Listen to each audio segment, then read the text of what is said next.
In a kingdom poisoned by treachery, a royal coup has just claimed the lives of the queen and the nation's most powerful lords.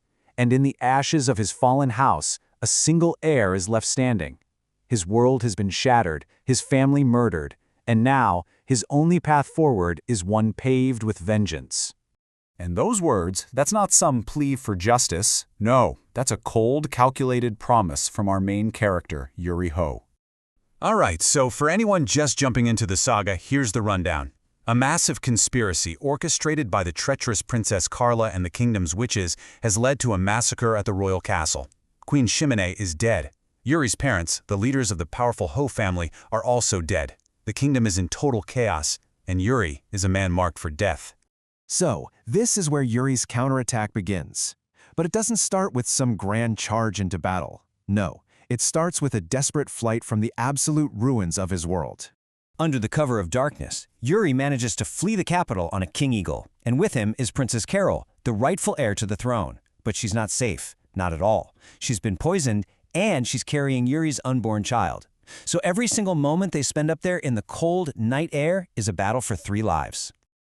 The second he's safely back in his home province, there is just no time for mourning. The mantle of leadership is immediately thrust upon him. In a single night, the student and heir becomes the Lord Supreme. His soldiers, absolutely enraged by the murder of their former lord, rally to his cause instantly. Yuri's grief doesn't break him, it sharpens him into a weapon.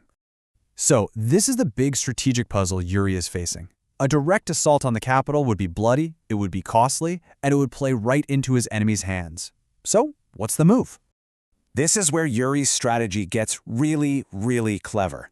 He unleashes what is basically a modern weapon in a fantasy world, the printing press. He mass-produces flyers detailing every bit of Carla's treason and the witch's plot, turning public opinion into a weapon. His eagles don't rain fire, they rain truth, sowing chaos and doubt among his enemies from high above. With the city's morale completely shattered, Yuri makes his move. The time for propaganda is over. The time for retribution has begun. And he returns not as a fugitive, but as a conqueror. An army of 16,000 loyal Ho soldiers just appears at the capital's gates. It's a swift, overwhelming show of force that paralyzes the traitors inside. And while his army forms this iron ring, Yuri himself leads an elite strike team of eagle riders straight into the heart of the castle. Inside, he finds his cousin, the traitor Princess Carla, and she has no idea what's really happening. Her allies have abandoned her, but she's still caught in this delusion that Yuri has come to marry her, that her horrific acts were some twisted display of love. Yuri just plays along, his expression an unreadable mask as he closes the distance between them. And those are her last words to him, spoken with genuine, if completely psychopathic conviction. And his response? While holding her in that false embrace, Yuri draws his dagger and plunges it straight into her heart. His first act of vengeance is complete. He stages the scene to look like a suicide, and just like that, the coup's figurehead is eliminated. But Carla, she was just a puppet. With her gone, Yuri turns his attention to the true masterminds who were pulling the strings all along, the witches. Yuri corners the 7 grand witches right in the middle of their secret Sabbath, and he doesn't just come for their lives. He's there for proof of their ultimate betrayal. Through, let's say, intense interrogation, he secures a signed contract, irrefutable evidence that they sold out their own kingdom to the Crusaders of the Papal State, all in exchange for their own survival. With their treason exposed, Yuri shows them zero mercy. He bars the doors of their meeting house and burns them alive. It's a brutal, merciless act, but for Yuri, it's a necessary purge. He's not just executing traitors, he is burning the rot out of his kingdom to save it from collapsing. So with the internal enemies crushed, Yuri now has to prepare for the external threat. He's got to unify a fractured nation, by force if necessary. You see, the witches' conspiracy was just the prelude. The true storm is on the horizon. Intelligence confirms the Papal State is mustering a massive crusade, and they intend to invade the now weakened kingdom.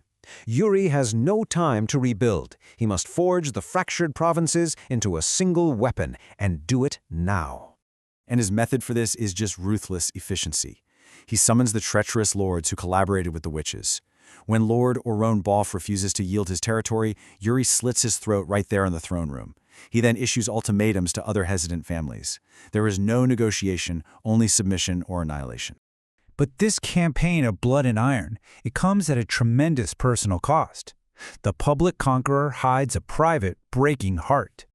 While Yuri wages his war, Princess Carol is fighting her own desperate battle. The poison has absolutely ravaged her body, making it nearly impossible to eat. She's wasting away, forcing herself to endure agonizing pain with every meal, all for the sake of the child growing within her.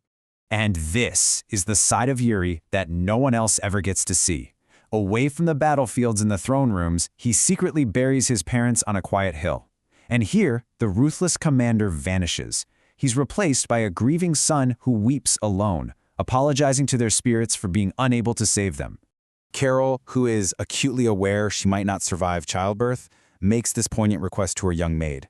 She's not just planning for a child's life, but for a life without her. It's a moment of heartbreaking foresight, and it's a testament to the stakes of her private war. So Yuri has done the impossible. He's avenged his family, reclaimed a capital, and begun to unite a nation on the brink of collapse. But the real war, that's still to come. 80,000 crusaders are marching, and they're convinced they are facing a weak and divided kingdom. And the question that hangs over everything is, after all this bloodshed and sacrifice, will it be enough? Plot capsule.